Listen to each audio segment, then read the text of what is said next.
fait. Donc c'est important aussi de soutenir toutes les associations qui vont dans ce sens-là. Ils font tout ce qu'ils peuvent pour transférer les conséquences de la crise sur les épaules de la classe ouvrière, des retraités, des paysans et de la partie la plus pauvre des travailleurs indépendants. Mais les travailleuses et travailleurs ne sont pas disposés à payer la facture. Ce message est entendu haut et fort sur de plus en plus de lieux de travail, dans de plus en plus de pays.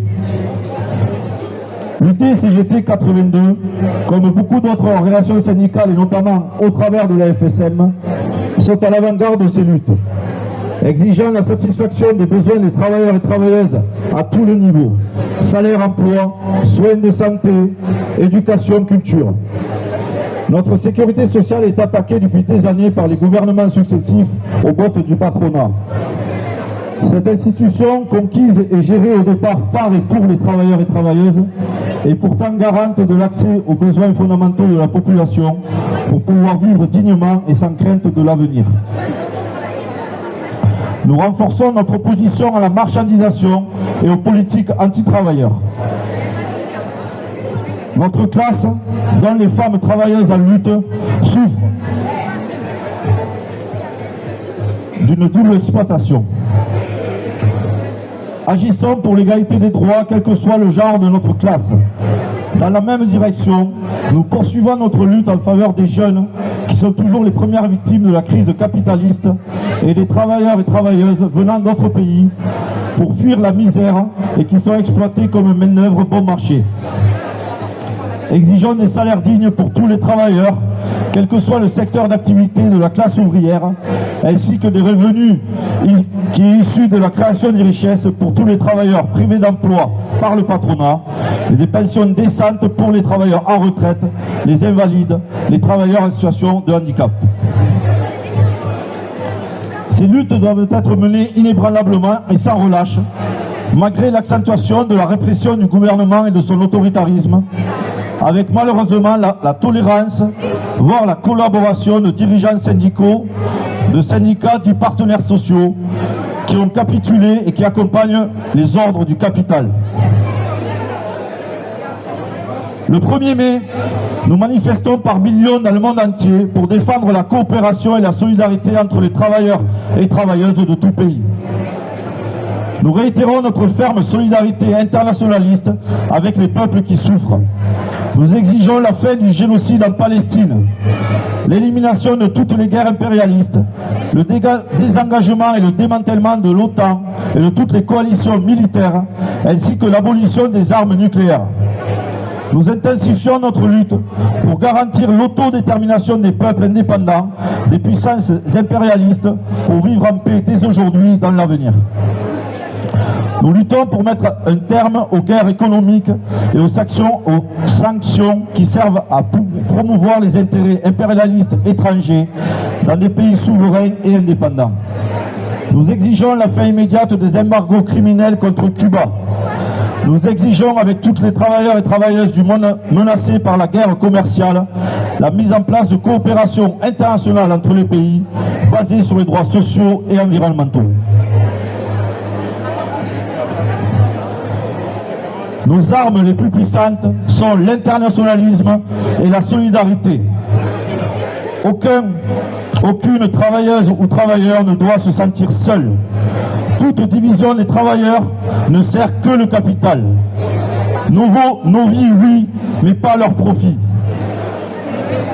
Au nom de l'économie de guerre, le gouvernement et les médias à la solde des tenants du capital expliquent à longueur de temps aux salariés français et européens qu'il faut qu'ils fassent des sacrifices, qu'ils renoncent à leurs droits et aux services publics. Macron, ta guerre, on n'en veut pas. Nous voulons la paix. Le seul combat qui doit être mené est celui qui permettra de vaincre le chômage, la précarité, la misère, les injustices et les inégalités sociales. À l'opposé, nous voulons réduire le temps de travail. Nous refusons de travailler jusqu'à 64 ans. Nous continuons d'exiger l'abrogation de la réforme des retraites et nous refusons la capitalisation. Nous le voyons, la politique aberrante de Trump La bourse américaine tremble, ce qui a comme première conséquence l'effondrement des fonds de pension qui financent les retraites américaines. Au lieu d'une surenchère guerrière, c'est notre démocratie qu'il faut renforcer face aux ingérences étrangères capitalistes et aux tentatives de déstabilisation des milliardaires. Il faut donner à nos services publics, à nos écoles, à nos hôpitaux et à nos universités les moyens de fonctionner. Les services publics comme l'énergie, les transports et la communication doivent être immédiatement retirés des marchés financiers qui ne visent qu'à détruire nos conquis sociaux. Il faut définir une politique pour planifier la rénovation et l'implantation d'industries en fonction des besoins fondamentaux de la population et non la maximisation des taux de profit. Notre société ne peut fonctionner sans lien entre services publics et industrie.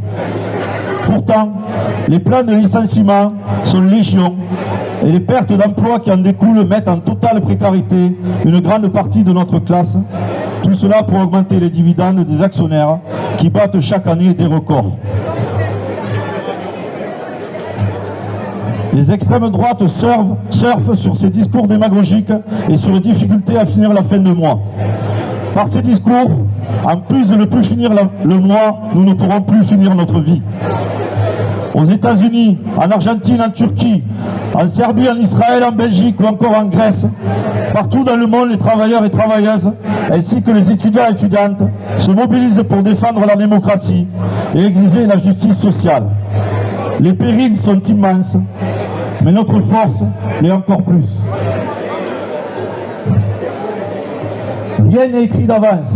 C'est notre mobilisation qui fait la différence. Soyons au rendez-vous. paix, liberté, justice sociale.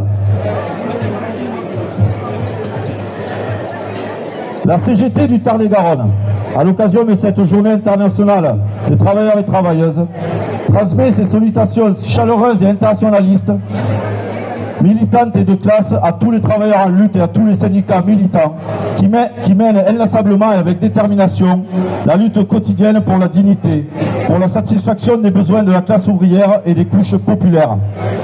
Nous intensifions nos actions communes dans tous les secteurs, dans tous les pays, sur tous les continents, pour une société libérée de la barbarie capitaliste et de son exploitation de l'humain et de la planète. Ces réalités que nous subissons de plein fouet dans ce pays, la lutte que nous menons pour la retraite à 60 ans avec 37 annuités en est la parfaite illustration. Des solutions existent pour permettre à tous et tous de travailler moins et mieux. Les moyens existent pour que nous puissions tous vivre dignement de notre travail. Pour rappel, les 80 milliards d'exonération de cotisations sociales pour les grandes entreprises, les 150 milliards de fonds de réserve pour les retraites, le recul des salaires et de cotisations sur le PIB qui représente plus de 250 milliards par an, et le coût pharaonique de l'évasion fiscale et fraude fiscale, qui sont autant de richesses qui ne profitent plus aux travailleurs et aux travailleuses. En effet, il n'y a pas d'argent magique. Cet argent est le fruit du travail de l'ensemble des travailleurs ici dans le monde. Et c'est cet argent que nous volent les capitalistes de tous bords, avec la complicité des gouvernements à leurs ordres.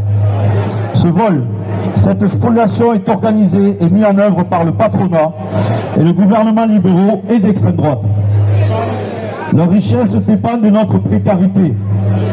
Depuis plusieurs années, le nombre de travailleurs et travailleuses pauvres dans ce pays n'a eu de cesse d'augmenter, avec une nette progression depuis l'ère Macron. Mais ce constat est vrai partout dans le monde, prouvant que Macron n'est qu'un valet aux ordres du capital.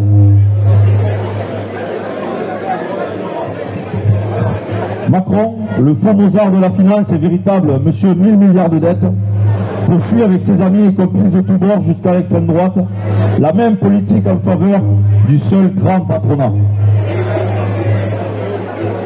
Pour stopper cette politique et pour conserver notre modèle social et développer nos droits et nos services publics, à contrario de ce que prône l'extrême droite, il est impératif que nos organisations CGT et plus largement s'engagent dans cette bataille contre l'union sacrée qui, au travers des décisions budgétaires, reflète un choix irréconciliable de société.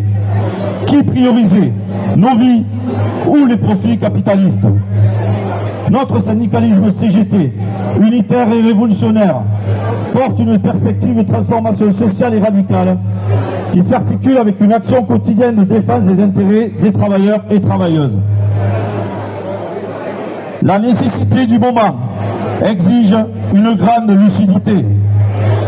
Nous avons besoin d'une explosion sociale, d'un syndicalisme CGT offensif et radical, de grève sur tous les lieux de travail pour bloquer l'économie, des occupations des lieux de travail, l'appropriation des outils de production pour rendre le pays ingouvernable pour les patrons comme pour le président de la République, dans l'objectif de gagner sur l'ensemble de nos revendications, tant sur nos droits sociaux que sur nos libertés politiques et syndicales.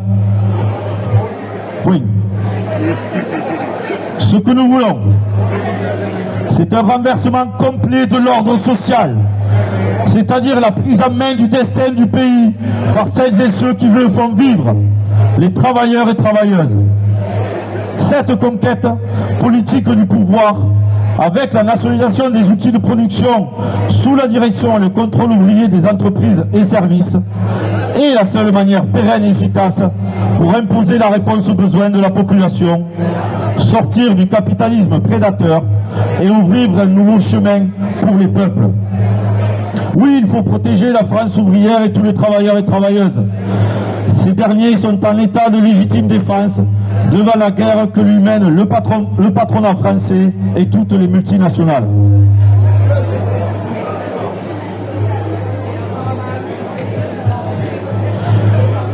Notre protection passe en premier lieu par l'expropriation sans condition de toute l'économie pour la retirer du marché.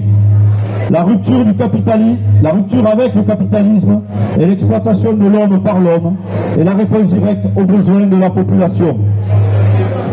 Battons-nous pour rejeter l'austérité et la division pour promouvoir le progrès et la justice sociale. Non aux économies de guerre, oui à la lutte des classes. Leur profit ou nos vies. Imposons la paix révolutionnaire. L'espoir réside dans la lutte des peuples. Vive le syndicalisme révolutionnaire, vive le 1er mai.